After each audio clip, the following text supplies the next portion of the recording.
So I'm with Kate Yes. and Karen. They are the writers of Part of the Plan, the musical.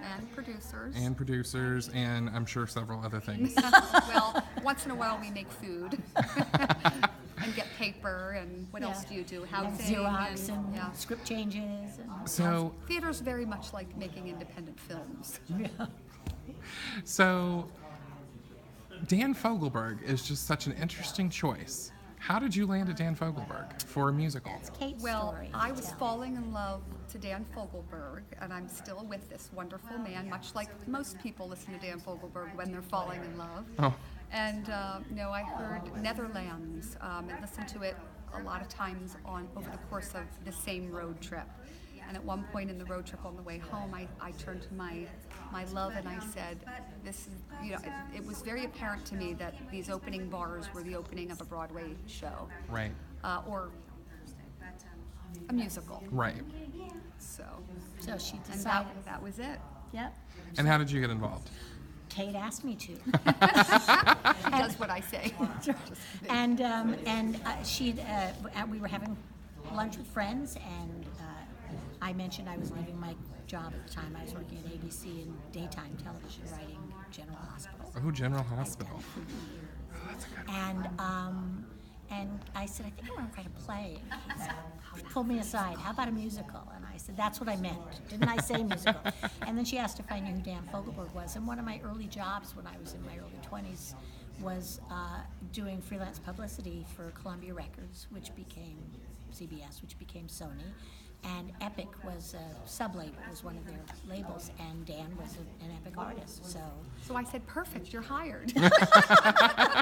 So we joined forces, and we started to talk about it right away, and she got a hold of Gene Fogelberg and Dan's widow, and we flew to Nashville from LA to pitch the idea. We did a little song and dance, and That's right. there's a wonderful arranger named Victor Vanacore who I had met through my guy. My guy's been very instrumental in all this.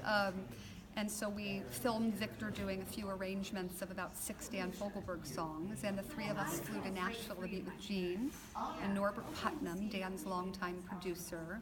And one of the original Nashville cats. Karen and I did a presentation, and Richard played the music, and the rest is history. I shouldn't say that. It took us about a year to negotiate the underlying rights, and of course we had a book to write. But we just loved it. We did it, and we've been working on it for the past 7 years. Wow. Yeah. But it doesn't, it's a long time, but it also doesn't feel that long because every year we've made progress. That's we right. keep rewriting, we keep improving, we keep putting it up in front of audiences as a staged reading, I have getting to say, feedback. we didn't know that the process was going to be this long.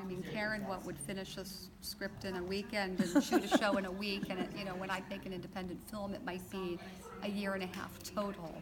But as we got to know the theater and how theater works, a lot of the really wonderful shows have very lengthy development processes. What Motown took like 10 years to get up, and Berry Gordy was doing that. So we figured if Berry Gordy can take 10 years, we can too. I was looking at an interview with Lin-Manuel Miranda last night, and it took him 7 years to write Hamilton, which is probably what we'll end up saying. It took us 7 years to write this. It's very different from Hamilton. Right, because even with, this is our very first production. We've done a stage reading. We've done stage readings in LA. We've done stage reading in New York. We did one in San Diego. We did a wonderful 3-week workshop-like situation in Los Angeles, and then we did a reading out here, 29-hour equity reading in Nashville last year at this time. And so while this is our first production, Karen and I, just last night, we had 3 hours of script changes. So the story is constantly evolving. We just cut a verse of a song and added another verse of another and changed the ending to a duet and cut a line from this character and changed a line from that, and that's just how it works until it's done. Yeah, and it's almost never done. So, but it's exciting, it's fun, and we just look at it and go, that's better.